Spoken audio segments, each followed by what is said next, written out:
Brain के receptors होते हैं कि हमने कुछ सोचा, थोड़ी देर बाद ऑब्सेसिव थॉट्स आने लग जाते हैं, स्ट्रेस करते करते करते फिर हम अपने आप ही सोचने लग जाते हैं, अपने आप ही हम बात भी नहीं कर रहे होते, फिर भी हमारा दिमाग चला जाता है। ये शक्ति का एक पैगाम है, ये शक्ति का एक पैगाम है। जिस घर में नारी का सम्मान हो, जिस घर में नारी का सम्मान हो, वही घर सुंदर धाम है, वही घर सुंदर धाम है। अंतर्राष्ट्रीय महिला दिवस, इंटरनेशनल वीमेंस डे के उपलक्ष्य पर आयोजित इस कार्यक्रम में आप सभी का हार्दिक अभिनंदन और स्वागत। यूनिटी लॉ कॉलेज हर वर्ष महिलाओं के सम्मान के लिए और महिलाओं के भागीदारी और महिलाओं के अधिकारों के लिए विभिन्न तरह के कार्यक्रम आयोजित करता है। चूंकि ये उत्सव, ये प्रोग्राम, ये कार्यक्रम प्रति वर्ष 8 मार्च को मनाया जाता है। जिनका भूमिका है इस देश, इस विश्व में 50% भूमिका निभाने वाली महिलाओं के योगदान और उनके समर्पण के लिए दिन बहुत ही महत्वपूर्ण है। इसीलिए इस उपलक्ष्य पर इस कार्यक्रम को आज यहाँ मनाना अति आवश्यक था।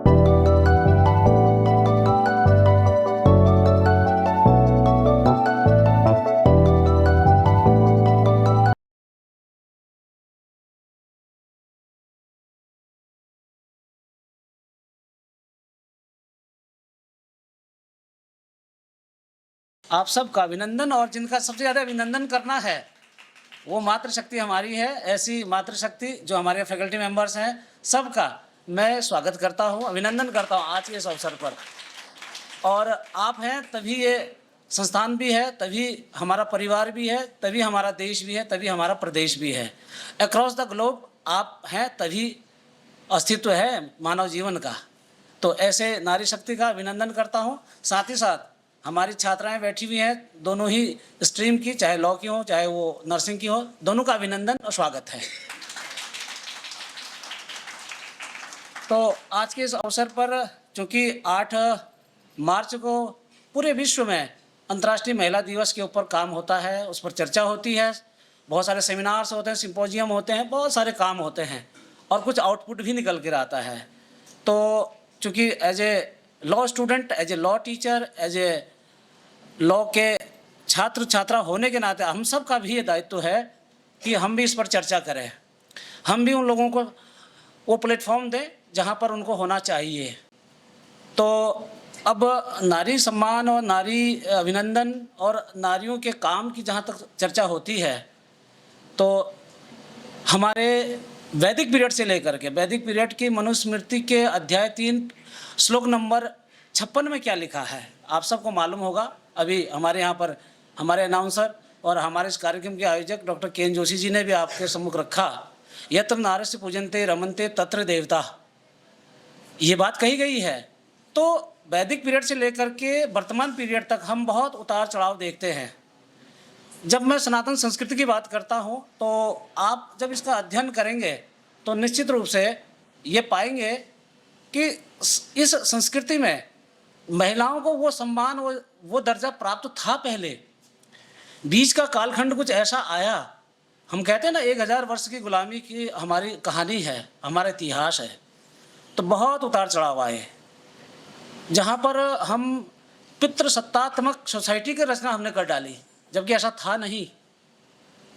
हमारे पुराणों में, हमारे वेदों में हर जगह लिखा गया है नारी जो है शक्ति की रूप है। तभी हम सीताराम कहते हैं, राम सीता कभी नहीं कहा हमने उसको पहले दर्जा था। माता पिता गुरु देवता कहा, हमने माँ का नाम सबसे पहले लिया। इसी तरह हमने इस धरती को माँ कहा है, भारत माता इसलिए कह रहे हैं हम। ये क्या है सब, ये क्या अपने आप में शो कर रहा है? ये सब चीज़ें कहीं ना कहीं उस शक्ति की उपासना की बात कर रहा है, जिस शक्ति की बात पूरी सृष्टि की रचना हुई है। तो इतने बड़े कालखंड में इस तरह की जब व्यवस्था होती है तो कहीं ना कहीं ऐसे भी स्थितियां आई, ऐसा भी दौर आया जहां पर हमें ये लगा कि अब नारी का जो सम्मान है, उनका जो स्थान है, वो बहुत नीचे चला गया, रसातल में चला गया है। चाहे वो मुग़ल पीरियड हो, उत्तर वैदिक काल हो, या फिर अंग्रेज़ों का शासन काल हो, इन सब में कहीं ना कहीं वो चीज़ें नहीं रही जो हमारे वैदिक पीरियड से थी। मनुस्मृति की रचना लगभग 200 ईसा पूर्व कर दी गई थी और बहुत विवाद है इसमें भी, इतना तो मान के चलो लगभग 3000 वर्ष पुरानी बात है ये। तब अगर किसी ने ये लिखा हो यत्र नार्यस्तु पूजन्ते रमन्ते तत्र देवता, तो बहुत बड़ी बात है। तो वो समाज की बात है। हम गार्गी की बात करते हैं, हम अपाला की बात करते हैं, हम बहुत सारे ऐसी विदुषी महिलाएं हमारे इस समाज में पैदा हुई जिन्होंने अपने अपने कालखंड में हम सबको कहीं ना कहीं दिशा निर्देश दिया, हम सबको ज्ञान दिया। उन सबको वो प्लेटफॉर्म मिला था जिस प्लेटफॉर्म की बात हम आज कर रहे हैं। हमारे देश के इतिहास में चाहे वो स्वतंत्रता संग्राम रहा हो, चाहे अंग्रेजों के मध्य रहा हो, चाहे मुगलों के मध्य रहा हो, बहुत सारी ऐसी महिलाएं पैदा हुई हैं जिन्होंने देश और दुनिया को दर्शन दिया है। और ऐसे बहुत सारे, अगर मैं रानी लक्ष्मीबाई की बात करूं, झांसी की रानी की बात करूं, अहिल्याबाई होलकर की बात करूं, तमाम ऐसी महिलाएं हैं, या बेगम हजरत महल की बात मैं करूं, तो ऐसी बहुत ऐसी वीरांगनाएं भी हमारे देश में पैदा हुई जिन्होंने देश और दुनिया को अपना दर्शन दिया। पद्मावती की बात मैं करूं और झलकारी बाई की बात अगर मैं करूं, तो ये कुछ ऐसे नाम हैं जिन्होंने अपने कृतित्व से, अपने व्यक्तित्व से, अपने साहस से, अपने पराक्रम से इस देश को आज़ाद भी किया है और बहुत बड़ी लड़ाई भी लड़ी है इन्होंने देश के मध्य। रानी चिन्नम्मा की अगर मैं बात करूं, इसी तरह अगर मैं अपने प्रदेश की बात मैं करूं, उत्तराखंड की अगर मैं बात करूं, कौन नहीं जानता है बछेंद्री पाल को, जिन्होंने एवरेस्ट को कई बार फतह हासिल की। जहां पर पुरुष भी उस स्थिति में नहीं पहुंच सकते, वहां पर बछेंद्री पाल ने 3 बार एवरेस्ट को फतह किया है।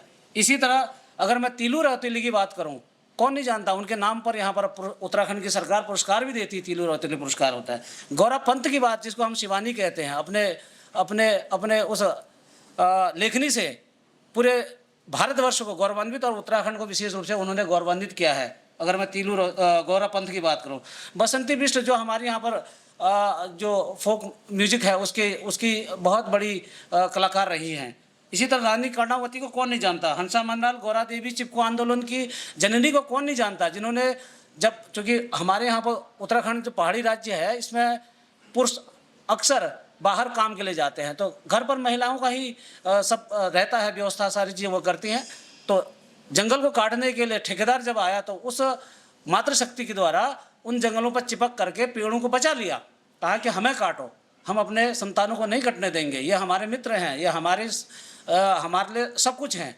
और एक अनपढ़ महिला जिनका बहुत ज़्यादा पढ़ाई लिखाई में ऐसा कुछ था नहीं उनके पास, उसके बाद भी अगर उन्होंने इस तरह का काम किया है, तो समझिए कि महिलाओं ने वो मुकाम हासिल भी किया है जिससे देश और दुनिया को दिशा और दशा मिली है।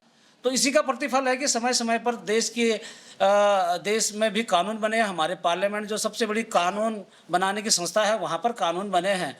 हमारे देश में बहुत बड़ा अभिशाप था दहेज, और इस दहेज की वजह से बहुत सारी महिलाएं असामयिक उनकी मृत्यु हो जाती थी, उनके ऊपर अत्याचार होता था। दहेज प्रतिषेध अधिनियम 1961 बना, इसके बाद काफ़ी कमी आई, लोगों में जागरूकता आई, कानून का भय रहा। घर जो है महिलाओं के लिए सबसे सेफ प्लेस होता है। Home is considered as a safest place for the woman कहते हैं, लेकिन जब वही घर उसके लिए असुरक्षित महसूस हो जाए, लग जाए, तो फिर कौन बचाएगा, फिर बचाना मुश्किल है। तो इसके लिए भी देश की संसद ने कानून बनाया है, डोमेस्टिक वायलेंस एक्ट 2005 की रचना करके आप इस कानून के माध्यम से अपने आप को सुरक्षित मान सकती हैं। फिर भी कानून एक कोशिश करता है कि हर नारी को, हर स्त्री को वो माहौल घर पर भी उपलब्ध हो। समाज में तो बहुत सारी चीज़ें विकृतियां हैं, लेकिन अगर घर में भी अगर वो विकृतियां पैदा हो जाए तो बड़ा मुश्किल होता है। तो ऐसी स्थिति में घरेलू हिंसा अधिनियम की रचना करके भारत सरकार ने ये काम किया है। सर्व मंगल मांगल्ये शिवे सर्वार्थ साधिके शरण्ये त्र्यंबके गौरी नारायणी नमस्तुते। यहाँ जितने भी बच्चे हम मुझे सुन रहे हैं, नर्सिंग कॉलेज से, हमारे लॉ कॉलेज से, आप सभी का हार्दिक अभिनंदन। बेसिकली हम जिन भी प्रोग्राम्स में जा रहे हैं वहाँ पे महिलाएं ही कार्यक्रम में आ रही हैं, लेकिन ये बहुत ही एक सुंदर समन्वय है कि यहाँ पे बच्चियों के साथ बच्चे भी हमारे इस कार्यक्रम में उपस्थित हुए हैं। इस कॉलेज के माध्यम से संस्कृति जो कि सदियों से चली आ रही है कि हम बात करते हैं अपने घर में, हम देवी की उपासना करते हैं, तो यहाँ ऑलरेडी हम देख भी रहे हैं कि हमारी बच्चियाँ जो है कितने अच्छे तरीके से जब हम मंच पे आए या और बाकी जो महिलाएं थी तो उनको कितना सम्मान यहाँ मिल रहा है। साथ में जो हमारे बच्चे यहाँ बैठे हुए हैं इतनी देर से, वो एक होता है कि यहाँ तो महिलाओं का कार्यक्रम है तो हमारी यहाँ उपस्थिति क्यों है, है ना। तो सबसे बड़ी बात जो, जैसे कि मैडम काफ़ी सारी चीज़ें बता चुकी हैं आपको, सर ने काफ़ी सारी चीज़ें आपको बताई, मैं छोटी सी मतलब बहुत ज़्यादा डिटेल में नहीं जाऊंगी, बहुत संक्षिप्त चीज़ें आपको बोलूँगी। जितनी भी बच्चियाँ यहाँ पर उपस्थित हैं, जैसा कि मैडम ने आपको बोला, आज का जो दिन है वो हम सेलिब्रेट करते हैं, महिला दिवस मनाते हैं। केवल जो महिला दिवस का मतलब है, जैसे हम लोग आए, सम्मानित हुए, 4 महिलाएं सम्मानित हो रही हैं, बाकी जो महिलाएं कुर्सी के उस तरफ बैठी हैं उन्हें सम्मान नहीं मिल रहा है, तो इसका मतलब ये नहीं है कि वो परम श्रद्धेय नहीं है। परम श्रद्धेय वो भी हैं।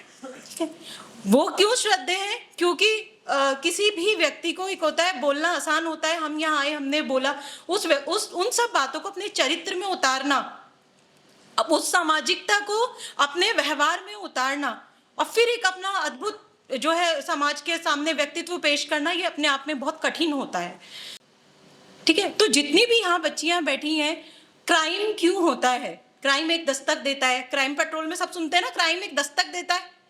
वो कब दस्तक देता है? जब आप अपने पैरों पे खड़े नहीं हो, आप किसी के आस्तिक हो, कोई आपको टेक्नोलॉजी से कोई मतलब ही नहीं है, आपको पता ही नहीं है टेक्नोलॉजी कैसे यूज होती है, आपका हस्बैंड किससे बात कर रहा है, कहाँ बात कर, आपको फोन चलाना नहीं आता, आपका एटीएम कार्ड आपके हस्बैंड यूज कर रहे हैं, आपको पता ही नहीं दुनियादारी में चल क्या रहा है, आप सजग ही नहीं हो। पढ़ने में आपने पोस्ट ग्रेजुएट कर लिया। ऐसे ऐसे लेक्चरर प्रोफेसर्स हैं जिन्होंने आज तक एटीएम यूज नहीं किया, बताइए। उनके हस्बैंड एटीएम यूज करते हैं, उनको पता ही नहीं एटीएम कैसे चलाते हैं। तो वो भी महिलाएं बहुत ही ब्लेस्ड हैं, वो महिलाएं बहुत ही मतलब ऐसे अच्छे, जो कहते हैं ना कि आज आप लोग बैठे हो, जितने लड़के हैं कल को आपकी शादियां होंगी, आप एक अच्छे पति बनोगे, है ना। तो कैसे तब शुरू होता है हमारा। आज हम लोग सम्मानित हुए, किन्होंने किया? वो भी पुरुष है। पुरुष कभी भी हमारे अगेंस्ट थे ही नहीं, ये तो समाज ने बनाया है।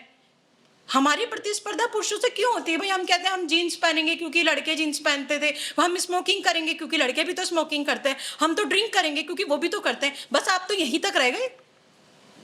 जो आंदोलन हुए थे, समानता का अधिकार हो, शिक्षा का अधिकार हो, आपको इक्वल राइट मिले, राइट टू एजुकेशन मिले, सब पोषण मिले, वो तो सब पीछे रह गया ना। अब तो ये अलग ही चले गए। अभी भी रील देखते हैं, जैसे मैडम ने बोला रील, तो रील कुछ तो खुद बना देती हैं लड़कियां, कुछ उनके ऊपर बना देते हैं, जब वो ड्रिंक करके गालियां दे रही हैं, सब कुछ कर रही हैं। क्या चीज़ है? आप किस चीज़ की बराबरी कर रहे हो? इमोशनल बिना हुए अपनी लाइफ के डिसीजन लो, बहुत पढ़ो, इतना पढ़ो कि आप उस मुकाम तक हासिल कर लो कि आपको किसी मुआवजे की ज़रूरत ना हो। रही बात आपके लाइफ पार्टनर को सेलेक्ट करने की, जब आप उस लेवल पे पहुंचोगे तो आपकी सोच भी वैसी ही होगी कि मेरे जीवन में कौन मेरे जीवन को और बेहतर बना सकता है। लेकिन इस समय आपका जो पढ़ाई का समय, जितनी भी बच्चियां यहाँ बैठी हैं, जो पढ़ने का समय, उसको पूरा झोंक दो कि नहीं, मुझे अपना करियर हासिल करना है, पहले मेरा करियर, बाद में सब कुछ। अभी देखिए, किच्छा की एक बच्ची सेलेक्ट हुई, आईएएस ऑफिसर बनी है। ये आप लोगों के लिए एग्जाम्पल है ना, कि क्यों उसको देखिए, आप उसका बॉडी लैंग्वेज देखिए, उसको देखिए। एक बॉडी लैंग्वेज भी बहुत ज़्यादा इंपॉर्टेंट होता है महिलाओं की ज़िंदगी में। किसी अस्त्र शस्त्र की ज़रूरत नहीं होती, आपका बॉडी लैंग्वेज ही बता देगा कि आप सामने वाला आपको अप्रोच करे या ना करे। आप सोच सकते हो ये सारे जो इतने जो संजीदा मतलब क्राइम है वो क्यों हो रहे हैं? आप यहाँ बैठे हो जितने सारे बच्चे, मुझे लगता है आज यहाँ से जाओगे तो इस चीज़ को सोचना, कभी भी जो क्राइम होता है ना वो एकदम से नहीं होता। ठीक, ये होता है, हम काफ़ी लंबे समय से उसके ऊपर एक्सरसाइज कर रहे होते हैं। जो आपका मोबाइल है ना, एआई, आर्टिफिशियल इंटेलिजेंस, एक ऐसी टेक्निक हमारे चारों तरफ इस समाज में, हमारी टेक्नोलॉजीज जो आई है ये घुस चुकी है कि आपने इंटरनेट ऑन किया हुआ है, अभी मैं आपसे बात कर रही हूँ तो तुरंत वही वीडियोस, वही सारी चीज़ें मेरे मोबाइल में थोड़ी देर में आनी शुरू हो जाएगी। ठीक है, कैसे? क्यों? क्योंकि कोई सुन रहा है, तीसरा कोई पर्सन हमारी बातें सुन रहा है।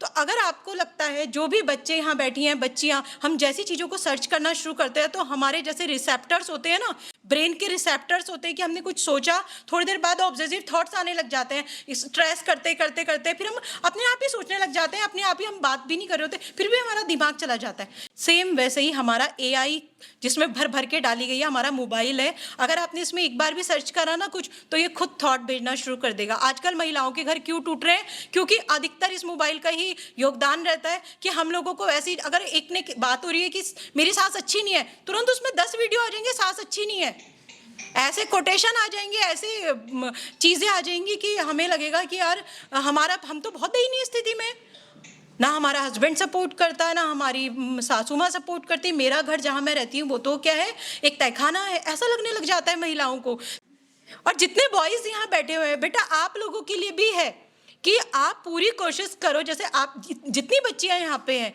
अगर आपने अपने आप को ऐसा भी बना लिया ना, टेक्नोलॉजीज का यूज मोबाइल आपको दिया हुआ है, कितने लोग तो आईएएस निकाल ले रहे हैं, जुडिशरी में चले जा रहे हैं, उसी का यूज करके। मेरा पीएचडी का सब्जेक्ट भी यही था, इंटरनेट यूजर, कि इसका कुछ पॉजिटिव असर होता है तो निगेटिव भी बहुत ज़्यादा होता है, लेकिन आप इसका पॉजिटिव भी तो यूज़ कर सकते हैं, है ना। आप इतने सारे लॉ के स्टूडेंट बैठे हैं, मेरा रिक्वेस्ट है, अरे आप इतने सारे लॉ पढ़ते हो, बलात्कार कौन करता है, रेप कौन करता है, उसे पता ही नहीं है कि क्या सजा मिलती है।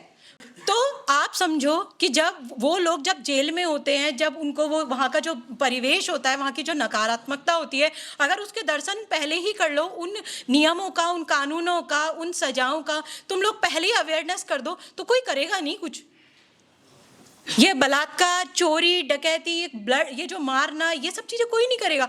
कोई भी जानबूझकर ये अपराध नहीं करना चाहता है। एक बार जब यहाँ जो ये आपका जो ये कॉलेज, यहाँ पे हाई कोर्ट है ना, कोर्ट में जाकर के आप देखोगे ना, जब वैन भर के आती है, पुलिस लेकर के आती है बंदियों को, और जो बंदी होते हैं वो 3-3 वैनें भर के आ रही होती हैं, आगे पुलिस की गाड़ी चल रही होती है, पीछे पुलिस की गाड़ी चल रही होती है, और वो लोग जाली में से झांक रहे होते हैं, जाली में से झांक रहे होते हैं, उनको परमिशन नहीं है। कभी जेल के हालात देखोगे, रूह कांप जाएगी, इतने बुरे हालात होते हैं। एक ही जगह पे 15-20 लोगों को ठूसा गया है, किसी को टीबी हो रखी है, किसी को एचआईवी हो रखी है।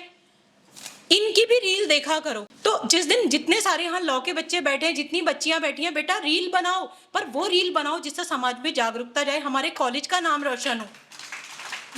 आप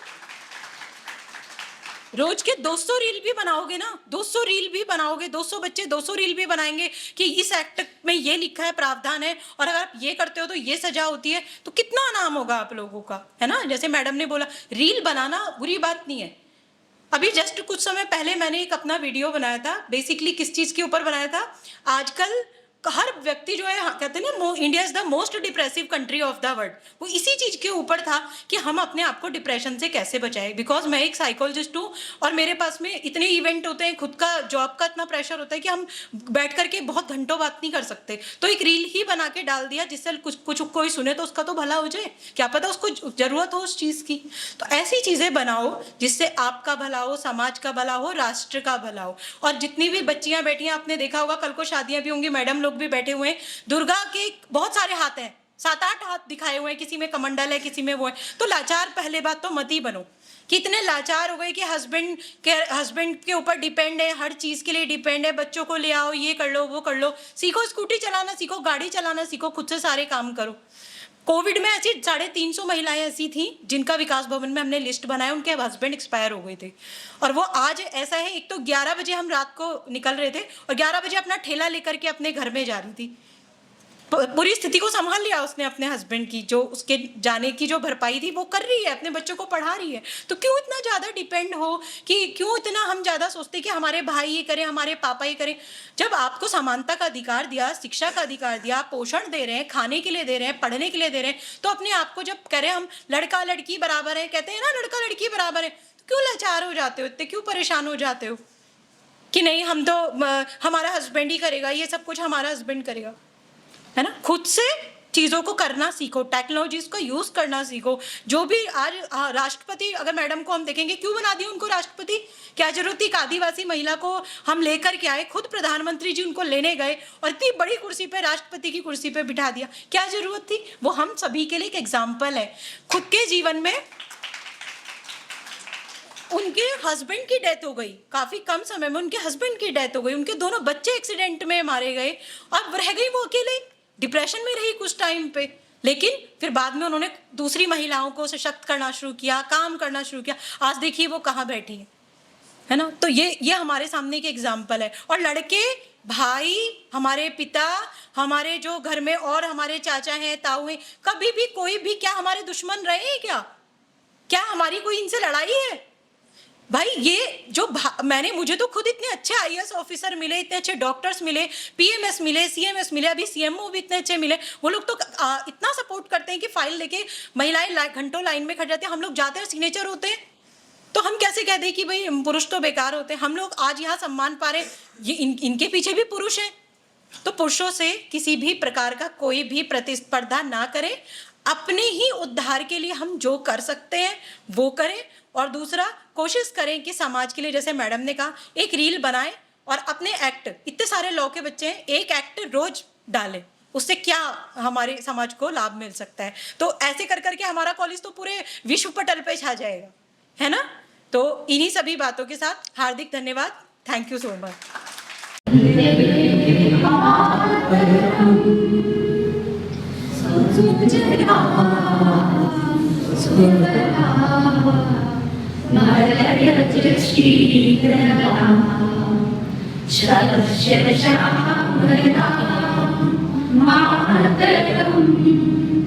वन्दे मातरम् शुभ्रजोत्स्ना पुलकितयामिनीं फुल्लकुसुमिता द्रुमदर्शोभिनीं सुहासिनीं सुमधुरभाषिणीं सुजलां सफलां मातरम् वन्दे मातरम् वन्दे मातरम्। भारत माता की जय। वन्दे मातरम्।